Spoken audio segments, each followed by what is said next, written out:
Hola, ¿cómo están? Hoy estamos en nuestro cuarto capítulo del podcast Impacto 4.0, donde tocamos temas concernientes a tecnología e innovación. El día de hoy nos acompaña el profesor Jairo Espinosa, quien es director de Energética 2030, doctor en Ciencias Aplicadas y además profesor de la Universidad Nacional. Importante mencionar que Energética 2030 es uno de los proyectos más grandes adjudicados por Colciencias en toda la historia y es un proyecto que junta muchas universidades y empresas alrededor. Yo quisiera arrancar con una pregunta que es bien interesante sobre más que todo como tus inicios, ¿no? en este mundo de las matemáticas y de la ingeniería, particularmente porque fuiste empleado fundador de una compañía en Europa, creo que en Alemania, ¿cierto? En Bélgica. En Bélgica, Ujú. perdón.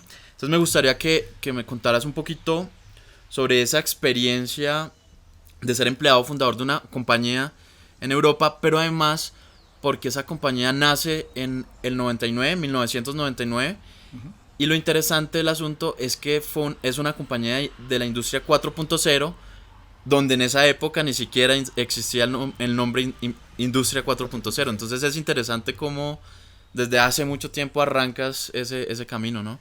Eduardo, gracias. Gracias por la invitación. Es un gusto y siempre es un gusto dialogar contigo. Eh, sí, Eduardo, pues es una experiencia de vida. Es una experiencia también de a veces recorrer y llegar a lugares en el instante adecuado y leer las condiciones que se dan. Eh, en ese momento, la compañía comenzó, cuando uno realmente va a ver los orígenes, en el año más o menos 95, realmente comienza la Sí, incubación de esa empresa y surge como ISMC, quería decir en español algo así como Sistemas Inteligentes, Modelado y Control. ¿Sí? Entonces fíjate que ya la palabra sistemas inteligentes era un tema que se trataba en ese momento. Yo creo llego a un en grupo. el 95 apenas estaba naciendo el internet, entonces era bien interesante, Claro, ¿no? no, es bien curiosa la anécdota porque de hecho con algún amigo que trabajaba en Colciencias, no, que trabajaba en una empresa de comunicaciones y le prestaba los primeros servicios de comunicaciones al dominio de Colciencias, que fue uno de los primeros que hubo en Colombia. Nosotros ya teníamos internet allá en la universidad en Bélgica y yo podía mandar los primeros correos electrónicos que alguien los recibía y luego los llevaba impresos a mis padres. Sí, Sí, entonces era qué una interesante. mezcla de correo y telegrama, Claro, era justamente la fusión cuando en Colombia todavía estaba despegando. El internet es más bien 93, 94 cuando se da sí, sí, sí. pero la empresa realmente inicia más o menos en el año 95 y se inicia sobre la base de llevar el conocimiento de la automatización, del control y del modelado matemático a empresas que ya desarrollaban actividades importantes. Entonces, en ese momento, por ejemplo, uno de los primeros clientes que tuvimos fue Volvo. Volvo estaba desarrollando las transmisiones CVT, que hoy en día pues usted las encuentra en vehículos Renault, Nissan, entonces, pero originalmente fue Volvo el que desarrolla esta a partir de una tecnología que le compra una empresa holandesa que se llama DAF, que es una empresa de Sí, camiones, y ahí aparece el CVT y nosotros desarrollábamos los sistemas de control para estas transmisiones. Entonces, ese era el tipo es agregarlo inteligencia, un poco de inteligencia a los vehículos, ¿no? Claro, de hecho en ese momento nosotros, y fue uno de los primeros controladores que tuve la ocasión de diseñar para estas aplicaciones, fue un controlador que permitía tener en cuenta información de temperatura y presión del aceite para coordinar exactamente el paso de estas transmisiones que son delicadas desde el punto de vista de control, pero maravillosas desde el punto de vista de la operación, ¿no? Claro, Entonces ya era un tema. Otros temas que aparecían allí, por ejemplo, fíjate que el Internet hasta ahora surgía, sin embargo, teníamos oportunidad de trabajar con empresas como ACFA. ACFA era una empresa de fotografía hacía películas y de hecho era tú podías comprar como comprabas los films de Fuji o para la cámara fotográfica comprabas ACFA. ACFA era una de las marcas corrientes. En ese momento ACFA era también proveedor del sector de salud en los temas de rayos X. Entonces ACFA se estaba comenzando a mover a la digitalización. de las máquinas de rayos X a imprimir las radiografías. Pero imprimir las radiografías era bien curioso. A nadie le interesaba ni verlas en papel. La resolución de una pantalla, en esa época en el video estamos hablando de, el VGA era la tecnología, o sea, 640-480 estábamos hablando, y tener color ya era un lujo, ¿cierto? Pero ya era los primeros, pero todavía la definición no daba. Entonces los radiólogos le exigían a ACFA en su momento que imprimiera las radiografías, así fueran digitales, pero que las imprimiera. Entonces ACFA va a sacar su impresora y hacer una impresora. Ellos hacían también impresoras de papel, y hacer una impresora que utilizaba este material sintético, pues se patinaban los rodillos. Entonces nos llamaron a nosotros a mejorar ese sistema. Había otras situaciones, por ejemplo Arcelor, que es uno de los grandes fabricantes de acero y de aluminio en el mundo. O sea, ustedes fueron proveedores tecnológicos de la industria 4.0 a las grandes compañías que también ya tenían esa visión, ¿cierto? O sea, para ellos era la digitalización. El nombre de Industria 4.0 surge en 2013, cuando el gobierno alemán plantea un concepto estratégico. O sea, mucha gente ve, digamos, los videos que aparecen 2-3 años después, claro, y aparece como el Foro Económico Mundial, y realmente no es el Foro Económico Mundial el que habla de Industria 4.0 originalmente, es el gobierno alemán dentro de su estrategia de desarrollo que plantea esta creación de esta nueva industria.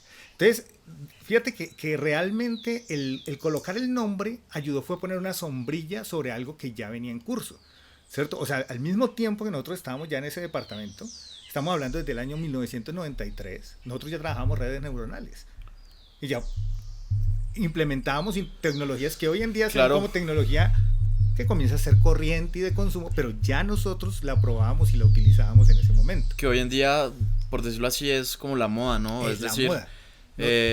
Y es la moda en el lenguaje también, porque hablamos de machine learning, ¿no? Redes neuronales no se menciona tanto porque... No. Pero la gente habla de deep learning, pero deep learning utiliza los mismos algoritmos de aquella época. Ajá. Entonces, claro, digamos que estas son tecnologías que ya existían. Y es bien interesante eso porque hablamos de cosas que hoy hacen parte de nuestra cotidianidad, ¿no? O sea, que hacen parte del, pues, eso es normal, ¿no? Pero en el 95 al 99 definitivamente no hacían parte de nuestra cotidianidad. No.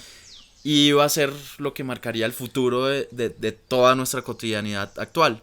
Eso es bien interesante porque además plantea una situación, y es que ustedes arrancan como una empresa que ofrecía sistemas de control, por lo que entiendo, ¿cierto? Uh-huh. Y era, yo creo que tu foco también principal digamos, de la forma como aplicas la ingeniería. Pero también la empresa se va transformando a medida que pasa el tiempo. Sí, y hay un cambio bastante radical, pero te voy a contar una anécdota volviendo al tema del... Imagínate que nosotros sacábamos ya productos inteligentes y cuando llegamos a la industria química, ¿cierto? En el año 99 llegamos a la industria química con un producto que en su momento llamó Presto, que era tecnología para hacer minería de datos y sacaba modelos utilizando redes neuronales.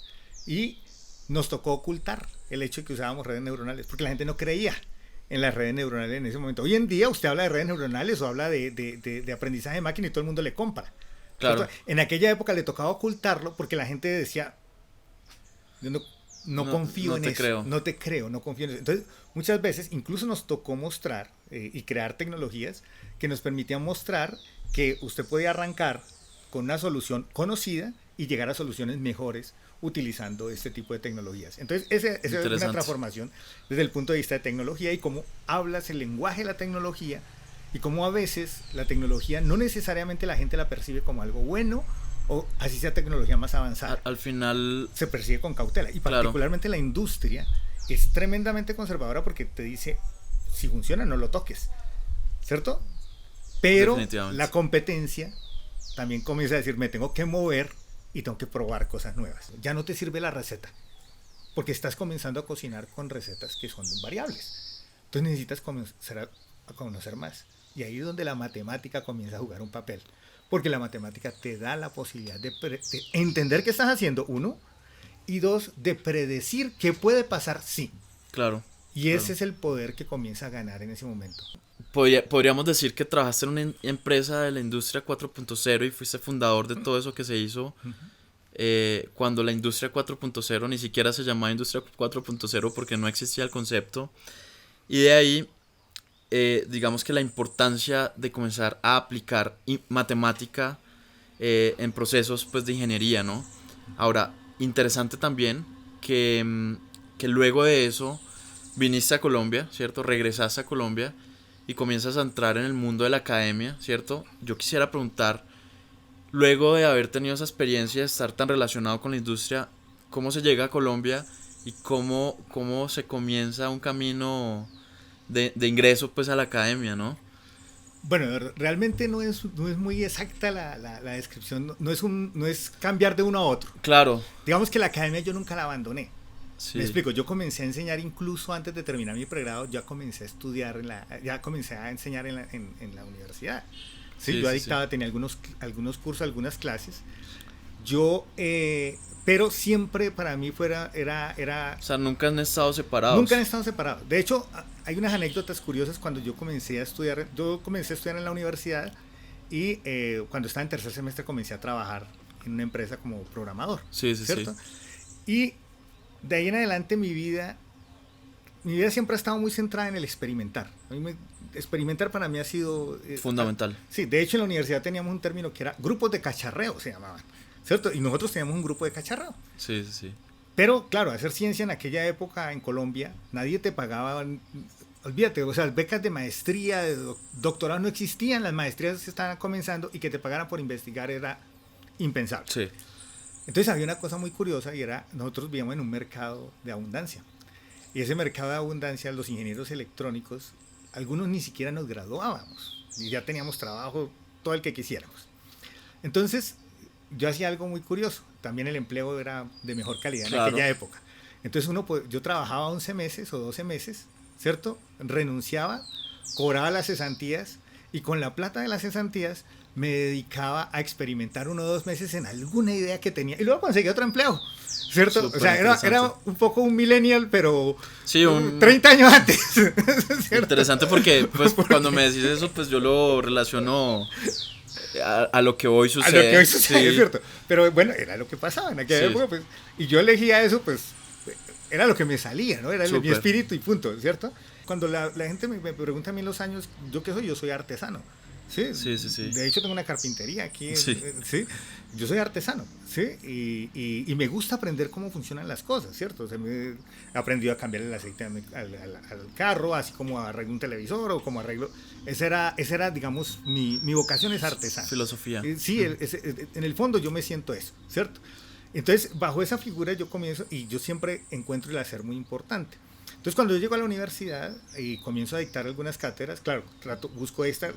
Lo primero es que cambio ese curso y comienzo a enseñarle a la gente instrumentación, es decir, cómo medir, cómo saber que el mundo, qué es lo que está haciendo, las variables del mundo. Sí. Y ahí comenzamos a mover el tema. Y luego me voy a Bélgica a hacer una maestría. Y llego a una escuela que es tremendamente matemática. ¿Sí? De hecho, mi profesor es un genio De la matemática. de la matemática, es un genio de los sistemas dinámicos, de la álgebra lineal, es un tipo que sabe muchísimo de métodos de, de, de criptografía. Sí, sí, O sea, sí. y es una cosa así excepcional. Y yo llego a esa escuela en la cual mis compañeros no saben agarrar un destornillador, pero yo sabía agarrarlos todos. Claro. Entonces yo llego al laboratorio, incluso yo me relaciono mucho con la gente de este startup, porque ellos tenían un laboratorio. Y a veces yo iba y les resolvía chapuza, ¿cierto? Como dicen los españoles, ¿cierto? Iba y arreglaba, les cuadraba el computador, les cuadraba la tarjeta de adquisición, hacía una cosa. Y ellos quedaban un poco sorprendidos que este chico que venía de un país tercermundista, ¿cierto? Pudiera hacer cosas que ellos, que estaban estudiando ingeniería de una de las Claro. mejores universidades del mundo, no podían.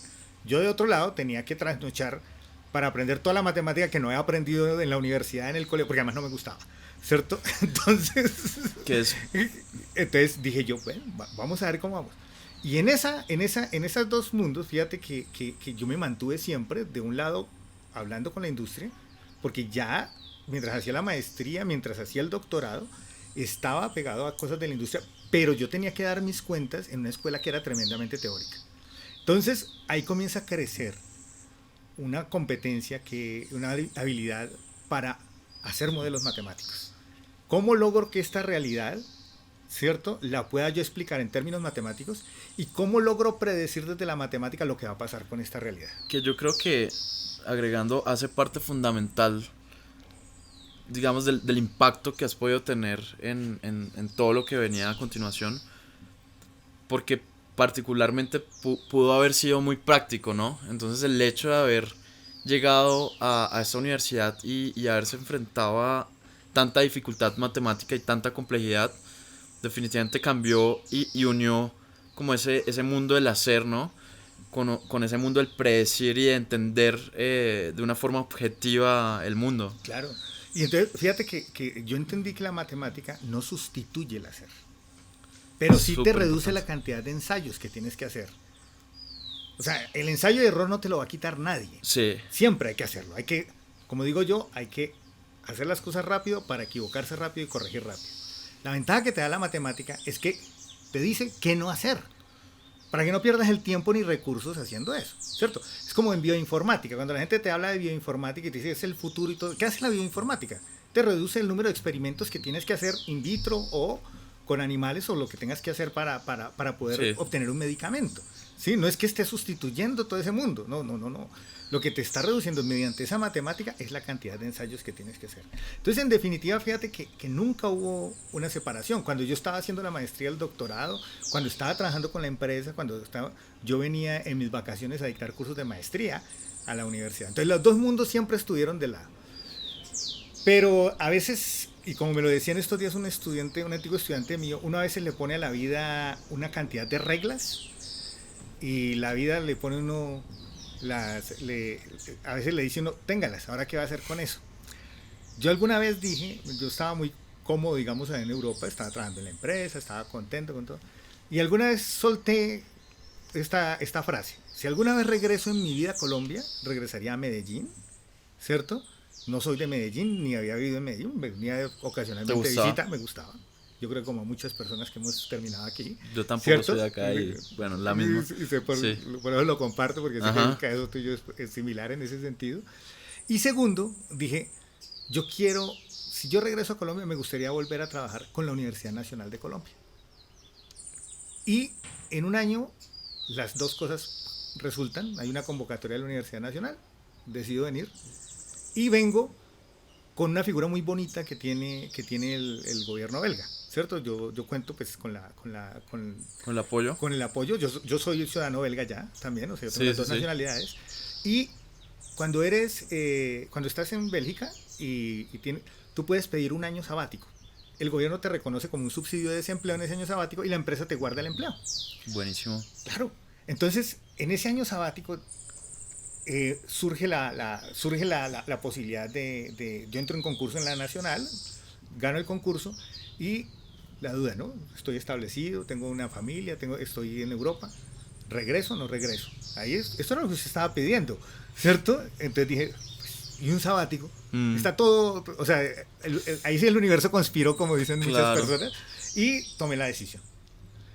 Y vengo un año dentro de ese sabático a ver qué pasaba, ¿cierto?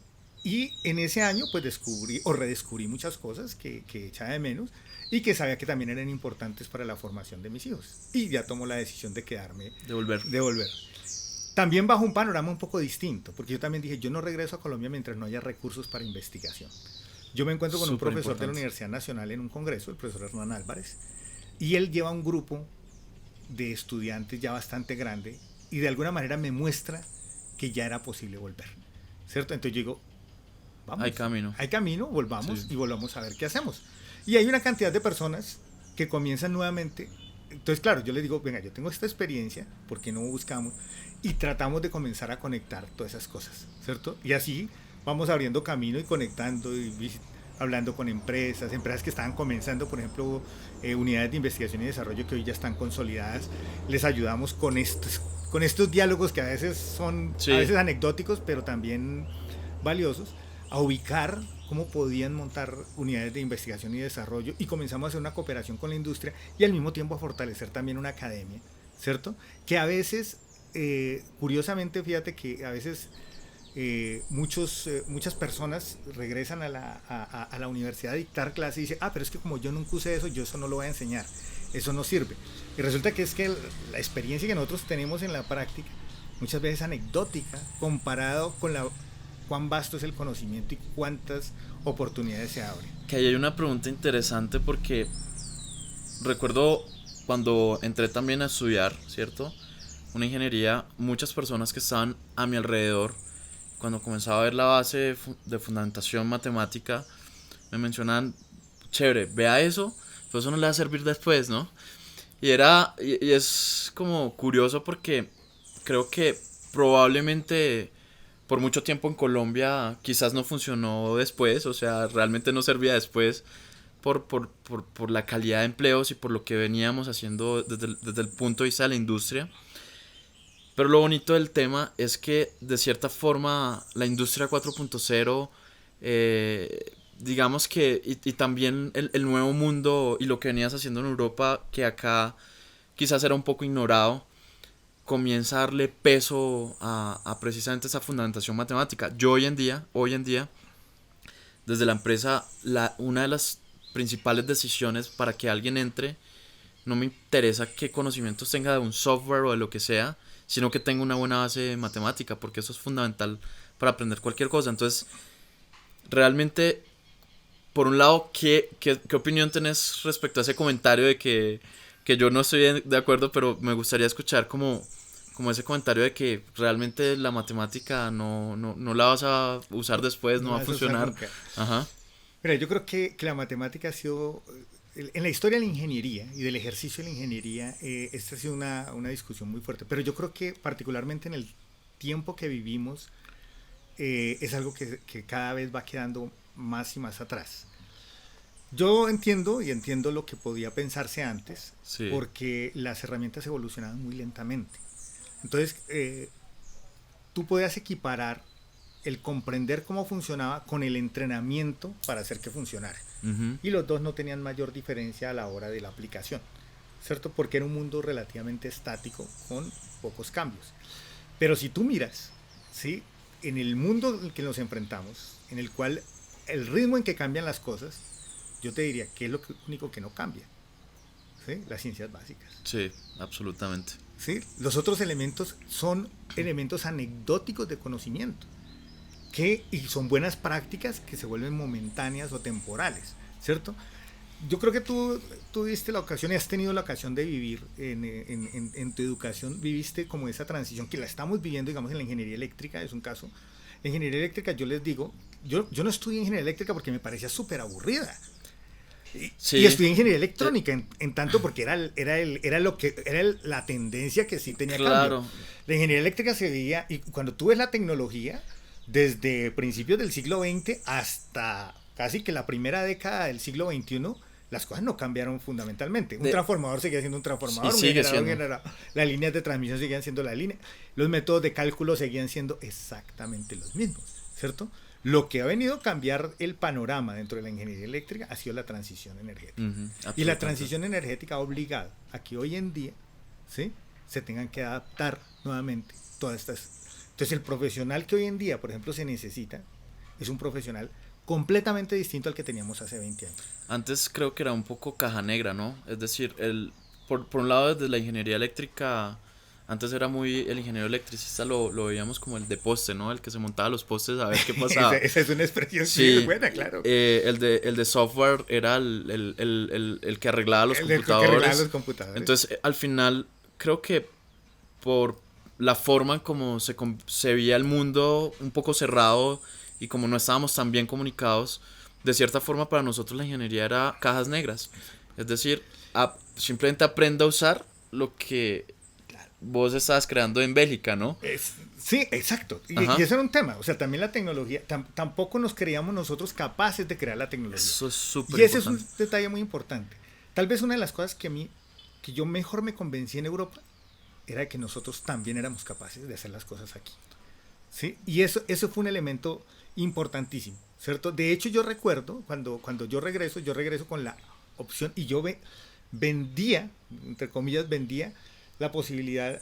Yo les decía a ellos, yo tengo estudiantes de maestría y doctorado que son tan competentes como lo que tienen usted aquí. Déjenme participar en el proyecto y nosotros le ponemos cosas. Y así logramos varios proyectos con la Unión Europea. Claro. ¿Cierto? Y logramos en la condición de pares. O sea, fíjate, yo me fui a estudiar a Europa con un proyecto de cooperación para el desarrollo.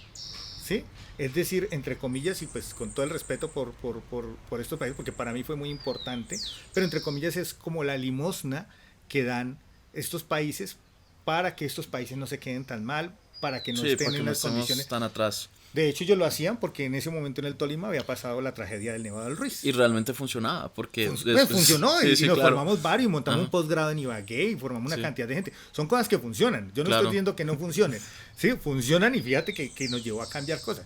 Pero pasamos de eso a que 7, 8 años después estábamos haciendo proyectos de pares. O sea, ya no es yo vengo... Y en ese momento nosotros montamos un proyecto lindísimo. Inicialmente lo montaron otros para nosotros y nosotros lo continuamos, en el cual traíamos profesores de Bélgica y dictaban aquí en un posgrado, ¿cierto? Pero ya después teníamos gente formada aquí que podía ir a trabajar en condición de pares al otro lado. Y yo creo que eso nos ha cambiado en el Internet. O sea, el Internet nos llevó a ver que la tecnología no venía de un solo lado. O sea, ese colonialismo mental, porque además lo tenemos desde la colonia, que lo bueno viene de España, viene de afuera, o viene de... Antes venía de España, luego viene de Estados Unidos, luego viene... ¿Cierto? Sí. Todo lo que viene de afuera, y bueno, los chinos como los tenemos desprestigiados, eso es malo. Y ¿cierto? Porque tecnologías hechas tan bonitas en Colombia, maravillosas, y cuando entramos a competir con países europeos simplemente se elige lo europeo porque es europeo, ¿no? Eso también lo viví en 2 ocasiones. Te voy a contar 2 anécdotas curiosas cuando regresé a Colombia. No, una antes de regresar y la otra después de regresar. Sí. Cuando teníamos esa cooperación con las universidades, recuerdo con una empresa, que era una cementera, necesitaban un control para el sistema del molino. Y nosotros les cotizamos el control desde la universidad que estábamos trabajando en ese momento y les digo, nosotros vamos a utilizar esta tecnología, Perfecto. A los meses, ¿sí? Yo supe que el contrato se lo habían dado a una empresa extranjera que le habían pagado 3, 4 o 5 veces lo que nosotros habíamos ofertado. Claro. Era una empresa belga que resultó ser de alguien que fue después profesor mío y que alguna vez nos sentamos a la mesa y hablamos, ¿cierto? Y me pregunta, ¿y ustedes por qué no hicieron eso? Y les dije, no nos compraban localmente, ¿cierto? Esa es una anécdota. La otra la recuerdo fue con Ecopetrol. Recién llegué a Colombia, pues claro, pues nosotros ya vendíamos esta tecnología de identificación en la empresa. Yo había creado muchas cosas de esa tecnología. Y ya tenías experiencia. Tenía software en el mercado que hacía esas tareas, todo ese tipo de cosas. Y alguna vez me llama un colega que tenía una empresa en Holanda y él me llama, un colega de origen chino, curiosamente, pero trabajaba en Holanda, en Eindhoven, y me llama un día, me dice, Jairo, ¿usted conoce una ciudad que se llama Barranca Bermeja? Le dije, ¿qué? Entonces le dije, escríbame. Entonces dije, Barranca Bermeja. ¿Cierto? Claro. Bueno, imagínate un chino que te habla en inglés y que te está pronunciando Barranca Bermeja. Bueno, ya ahí comenzaba. Entonces le dije, sí, es peligroso ir por allá. Sí, estábamos hablando del año... Una época... Era todavía duro, estábamos hablando del 2006 todavía, que estábamos como en una situación que no se podía viajar de noche y cosas así. Y entonces me dice usted que... Me dice, ¿es peligroso ir por allá? Entonces le digo yo, pues las cosas están un poquito, pero generalmente con esta empresa, que ya se imaginarán cuál es la que trabaja en Barranca Bermeja, claro. Pues es muy fácil ir allí, ¿cierto? Entonces ellos normalmente te dan pues todo lo que es protección, lo que necesitan. Dice, no, es que me invitaron a dictar un curso de esto. Era lo que habías ofrecido. Claro. Entonces nosotros ya teníamos una reunión unos días antes con alguien de esa empresa ofreciéndole otro curso sobre el mismo tema. El mismo tema, pues le ha ofrecido el curso. Y por supuesto que la tarifa era también lo mismo, de 1 a 4 veces. Abismal. Y entonces, y él me dice, ¿será que si yo contrato el curso usted lo dicta? Increíble. Claro, y es nuestra realidad, es nuestra realidad. Y es lo que tenemos que vivir, o sea, de alguna manera, y eso yo creo que va a tocar, por fortuna, terminar de desmontarlo en estas generaciones. Eso iba a mencionar. Claro, hay que terminar de desmontarlo en estas generaciones para mostrar que nosotros somos competentes, que tenemos que ganar en repetibilidad, sí. Porque a veces somos capaces de hacer esto, pero hacemos la versión 1.0. Y lo importante a veces para una empresa o para una industria es que tú puedas seguirlo haciendo Claro. durante largo tiempo. Ahí es donde algo se convierte en innovación realmente. Exacto, para sostenerlo en el tiempo y que el otro tenga la garantía para poder operar su negocio a través de sostenerse. Entonces, eso es un tema que es muy importante.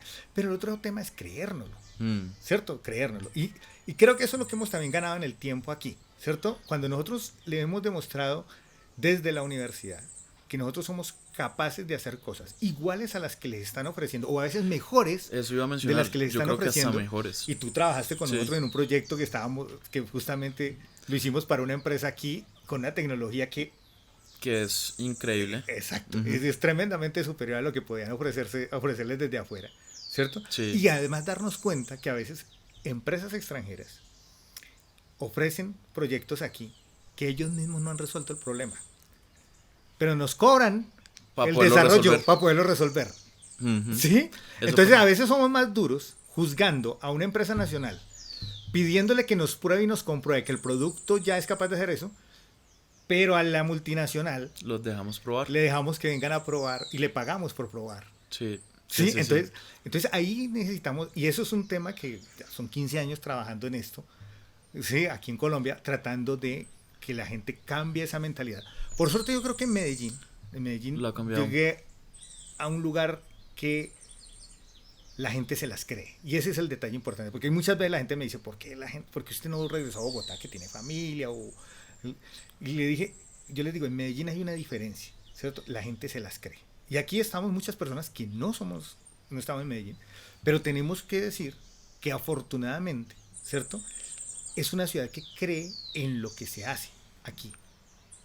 Y se pueden hacer cosas maravillosas, ¿cierto? Y entonces nos damos cuenta que podemos trabajar con grupos como Nutresa, con Senu hemos hecho cosas maravillosas, con ISA, con XM, con... y más importante aún, no solamente pensar en que creamos para Colombia, sino también comenzar a vender esos servicios tecnológicos hacia afuera.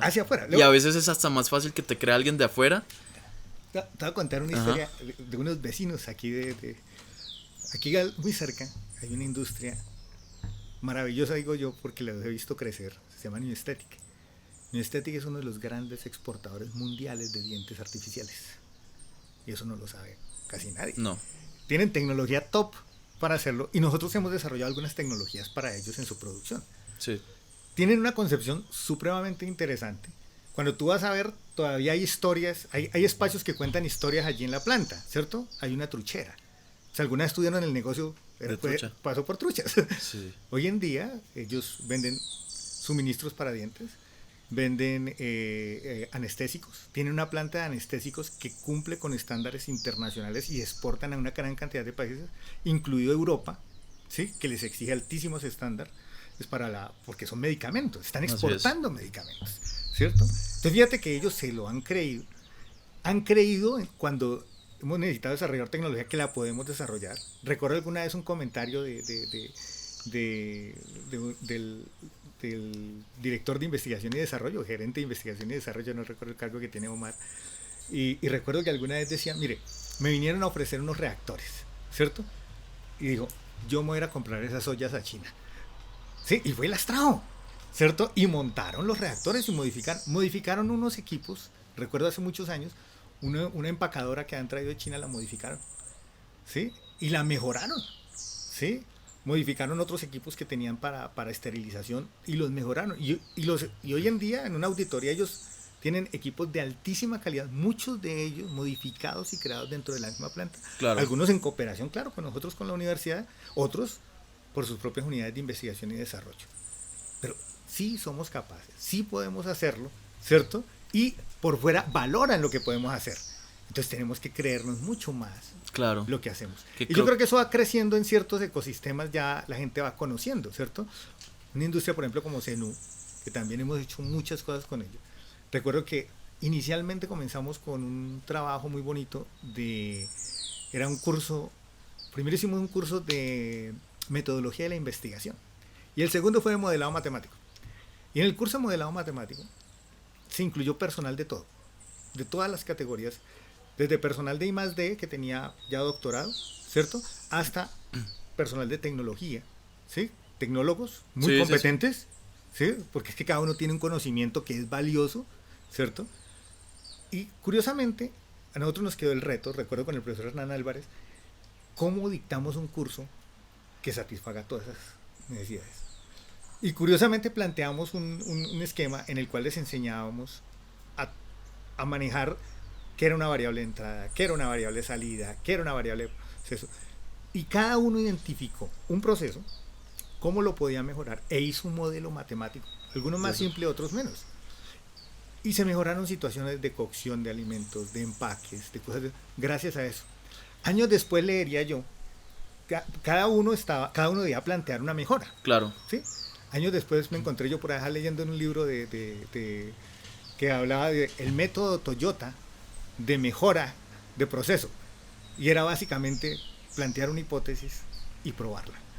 Metodología de la investigación, ¿cierto? Claro. Lo que pasa es que se llama método Toyota por el otro lado, ¿cierto? Y posiblemente el que vende ese producto cobrará 5 o 6 veces más. Sí, claro. Entonces, en ese sentido, pero hemos ido ganando esa credibilidad, y tú lo viste también con el sector eléctrico. Yo creo que hoy definitivamente, precisamente la industria 4.0, el internet, la apertura hacia el mundo permite que podamos interactuar más con el mundo y asimismo creérnosla, pero también entender que también tenemos ciertas ventajas, por ejemplo la creatividad y ciertas cosas que nos hacen especiales y con lo cual podemos salir y competir incluso mejor en un mundo pues que ya está abierto, ¿no? Yo tengo una pregunta sencilla en ese sentido. ¿Dónde hay más mercado?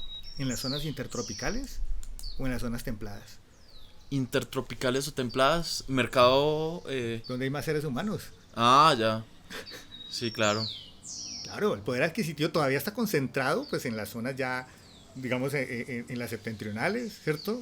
Europa, Estados Unidos, ¿cierto? Pero ¿dónde está la mayor población del mundo? Está en las zonas intertropicales. ¿Cuáles son los problemas que tenemos que resolver? Hace poco hablábamos con Ernesto Pérez, que tú tienes pues, tu director de maestría, ¿cierto? Uh-huh. Ernesto, que es un especialista pues en descargas atmosféricas, en rayos y estas cosas. Pues nosotros tenemos aquí un número de descargas tan impresionantes en Colombia, que seguramente la tecnología que estamos desarrollando en términos de rayos primero funciona para todo el mundo, segundo, la que desarrollan en otros países no funciona aquí, ¿cierto? Y tercero, la de nosotros va a funcionar a todas las zonas intertropicales. Absolutamente. Entonces esos son ejemplos de tecnología que se puede resolver. La concepción de mercados y mercados que tienen para sociedades de bajo ingreso. Fíjate que la creación de productos para sociedades de bajo ingreso es todo un reto. Y acá la tenemos muy clara. Aquí la tenemos muy clara. O sea, una sociedad en la cual las personas muchas veces viven al diario, ¿cierto? Lo que llamamos el rebusque. Necesitan productos totalmente diferentes. Te plantea un producto completamente distinto. ¿Sí? Entonces, ahí y es la realidad de muchos lugares en el mundo, desafortunadamente, ¿cierto? Desafortunadamente. Pero eso quiere decir que también hay unas oportunidades de creación de productos que no es el producto importado el que va a jugar el papel, pero tenemos que creérnosla en esos términos. Tenemos que mejorar nuestras capacidades de manufactura. Eso es un elemento fundamental, ¿cierto? Y que eso lo entendió China hace años. Y lo estamos entendiendo poquito a poco. Poquito a poco. Pero el tema es que si nos logramos montar en esa ola lo suficientemente rápido, vamos a ser ganadores. Si no, vamos a ser nuevamente importadores, ¿cierto? Aunque todavía podemos exportar algunas cosas en términos de propiedad intelectual, es decir, de conocimiento, software, diseños y otras cosas que muchas veces tú y yo lo hemos vivido, mandamos a manufacturar a China, ¿cierto? Que decimos, necesitamos un circuito impreso, necesitamos algo, pues China. Aquí en la página nos lo envían ya medio, aquí terminamos de organizar, empacar y cuadrar el producto. Entonces, fíjate que también es entender también que en este mundo pues también hay otros que son más eficientes, pero hay ciertas cosas que tienes que tener en casa, ¿cierto? O sea, una muestra de que hay cosas que tienes que tener en casa es la crisis que hemos tenido con el COVID. Sí, cerramos la planta de vacunas del Instituto Nacional de Salud y ahora no tenemos cómo producir vacunas, ¿cierto? Deberíamos poder producir nuestra propia vacuna. Imagínate. Y creo que pudimos hacerlo realmente. Tuvimos y tenemos. Lo interesante es que todavía están activos muchas de las personas que manejaron esas plantas en el país. ¿Sí? Ya están a punto de jubilarse, ¿cierto? Claro. Porque conozco algunos. ¿cierto? Algunos ya se han jubilado, pero todavía están vivos. Es algo importante, ¿cierto? Claro, porque el conocimiento está, lo tienen en la cabeza y seguramente podrían adaptarlo a formas más, pero no, pero hemos perdido la capacidad de soñar un poco a largo plazo y soñamos únicamente lo de mañana. Nos convertimos en muchas cosas, ¿sí? Hemos caído en la misma miseria que vive mucha gente. O sea, vivir al día a día, vivir en el rebusque. Y realmente si queremos cambiar esas cosas, se necesitan políticas muy claras de largo plazo. Que superen los periodos de los gobernantes. Ajá. O si no, no estamos hablando de nada. O sea, si estamos pendientes del clima de las elecciones, así no se hace nada. No tiene sentido. Entrando en otros temas y viniendo un poco más a la actualidad, ¿cierto? Creo que es interesante que has trabajado con temas de medicina, ¿cierto? Matemática aplicada a la medicina, movilidad. Hay un proyecto muy importante que han venido trabajando por muchos años para poder hacer mejor control del el esquema de semaforización, ¿sí? Si lo entiendo bien. Así es. Está el tema de Energética 2030 es un proyecto sumamente retador. Quisiera preguntar, en primer lugar, ¿qué motivaciones han habido para estar en estos sectores, ¿no? Cierto que es movilidad, energía, medicina. A ver, Eduardo, yo creo que la motivación principal y tal vez una de las cosas más excitantes de estar en Colombia es que este país cambia a toda. ¿Cierto? Sí. Entonces, ¿por qué de fondo, cuando hablamos ahorita de formación, es tan importante ese conocimiento? El conocimiento es la capacidad de adaptación que tienes. Hay conocimiento que te permite adaptarte, hay conocimiento que queda únicamente encasillado en un punto. Las matemáticas han sido eso, un conocimiento que permite adaptarse. Entonces, eso me ha permitido a mí viajar de un punto a otro, ¿cierto? Como diferentes sectores. Claro, pero no es un tema de una genialidad, no. Yo lo viví en un departamento en el cual trabajaba, un departamento de ingeniería eléctrica, trabajaba muchos de estos temas también, ¿cierto? O sea, de allí surgió, por ejemplo, el posgrado de bioinformática. Es como, ¿sí? Digamos que la matemática es un lenguaje central hacia claro, generar un impacto. A generar un impacto. Entonces casi que después se volvía, bueno, yo tengo esta herramienta, ¿cómo la puedo aplicar aquí? ¿Cómo la puedo...? Y comenzar a ver casos de uso. Y a veces esperar. Yo recuerdo, por ejemplo, con lo de movilidad. Sí. Yo llegué a Colombia, eso fue en el 2006, y en ese momento yo ya tenía unas ideas para aplicar en movilidad, y llegué aquí y la infraestructura no nos daba para eso. O sea, teníamos semáforos que eran pues cada uno por su lado, había algunos corredores coordinados, unos temas a veces complicados, aquí en Medellín un poco menos, pero en otras ciudades muy complicados, casi que de secuestro tecnológico, que es un tema también complicadísimo. Sí. Y es que un proveedor dice que ellos entregan tal cosa y es una caja cerrada y que no se la puede tocar nadie más, y resultan con contratos que hacen las cosas amarrando desde el punto de vista tecnológico. Bueno, pero aquí en Medellín se dio un fenómeno bien interesante, es que comenzó a aparecer más y más tecnología de monitoreo de los vehículos, de cuántos vehículos están pasando. IoT. Comenzó a aparecer ese IoT que no se llamaba IoT. Sí, claro. Se llamaba instrumentación. Sí. Instrumentación se con comunicaciones. Sensores conectados conectados a internet. Punto. Y ni siquiera a internet, incluso a redes dedicadas. En su momento eran redes dedicadas porque se utilizaba la red telefónica normal para tener estos sistemas, y comenzó a aparecer controladores y eso. Entonces nosotros comenzamos a ver y dijimos, ya está maduro este tema, comencemos a proponerlo. Ese tema estaba maduro y comenzaba a crecer el tema. O sea, nosotros hemos tenido un crecimiento del parque automotor impresionante que nos ha generado la congestión y ha creado una mayor necesidad de entrar. Entonces ahí dijimos, este es el momento de proponer este tema. Y comenzamos a trabajamos prácticamente 6 años investigando en el tema. Hemos generado modelos que incluso manejan temas de impacto ambiental, consumo energético, comienzan a meterse uno con una cantidad de cosas, ¿cierto? Al principio era cómo controlo unos carros en un semáforo. Y mira que me metió el tema ambiental. Se meten temas humanos, temas sociales, claramente identificados, por qué la gente se mueve, a qué hora se mueve, qué hace, ¿cierto? Comienza a haber temas que tienen que ver con la energía, ¿sí? Las emisiones, y comienza a moverse todo ese tema, y de ahí comienza esto a crecer. Por suerte, ya digamos, hace año y medio, 2 años, año y medio, comenzamos a a instalar ya un piloto de esa tecnología aquí en Medellín. Ya está operando. Yo personalmente he visto, a veces cuando voy, me estoy movilizando en las pantallas gigantes, como estamos en un piloto de pruebas de semáforo. Entonces, exacto. Ese es el piloto. Yo no sé si está en este momento. Puede ser, es posible que esté. Lo he visto, lo vi hace unos 5 meses. Fue interesante. Sí. Digamos que Medellín se ha metido muy en el tema. Entonces, pues nosotros entramos a montar este sistema y es un sistema que utiliza información colaborativa. Se utiliza información de Waze, utiliza información de los sensores de que hay en las calles, plataformas. Y nosotros desarrollamos esta tecnología. La tecnología es muy novedosa a nivel mundial, ¿cierto? Claro, porque el problema es muy... Claro, el problema. Y dígame, ¿quién en este momento, un proveedor tradicional de tecnología, ¿sí? No utilizaba información colaborativa? Nosotros sí utilizamos información colaborativa, ¿cierto? Entonces ahí hemos ido un paso adelante.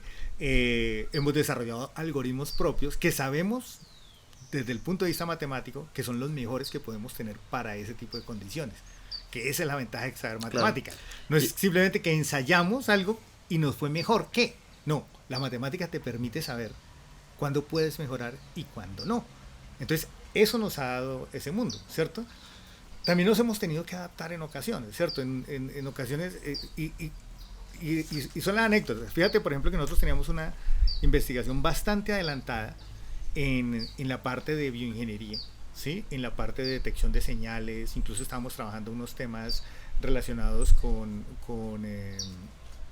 epilepsia y con detección de epilepsia. Hicimos una tesis doctoral, estábamos desarrollando unas cosas y presentamos 2 proyectos a Colciencias en esa época. Presentamos uno para continuar esto y otro para comenzar lo de tráfico. El que íbamos más avanzado se cayó, que fue el de neurociencias, y el de tráfico apareció, y el de tráfico tuvo continuidad y ha crecido eso. El de neurociencias quedó durmiendo allí un poco. Entonces, a veces fíjate que son simplemente las circunstancias, la misma necesidad, y la necesidad es la que nos ha hecho pasar de un lado al otro. Interesante porque digamos que planta una base y es, digamos, desde la matemática se pueden atacar diferentes puntos. Básicamente se puede generalizar el problema, por decirlo así. Ese es el detalle. Es la generalización de diferentes problemas en diferentes sectores a un mismo problema, ¿no? Entonces creo que es interesante lo que han venido haciendo en ese punto. De hecho, recuerdo el año pasado, con el inicio de la pandemia, estuvieron trabajando fuertemente con temas de COVID, ¿cierto? Sí. Noticias por ahí te vimos en este tema del metro, y sobre todo los cálculos matemáticos que demostraban qué tan riesgoso era estar en el metro, ¿cierto? Y me parece interesante eso, para unirlo con una pregunta que tenía, y es, está la matemática, pero también en tu vida ha estado muy presente la música, ¿no? Entonces está el mundo práctico, el mundo matemático, teórico, académico, y la música, cómo eso se combina para esa generalización del problema, por decirlo así, ¿cierto? Yo creo, Eduardo, que la música trae una dimensión es una dimensión especial de las cosas.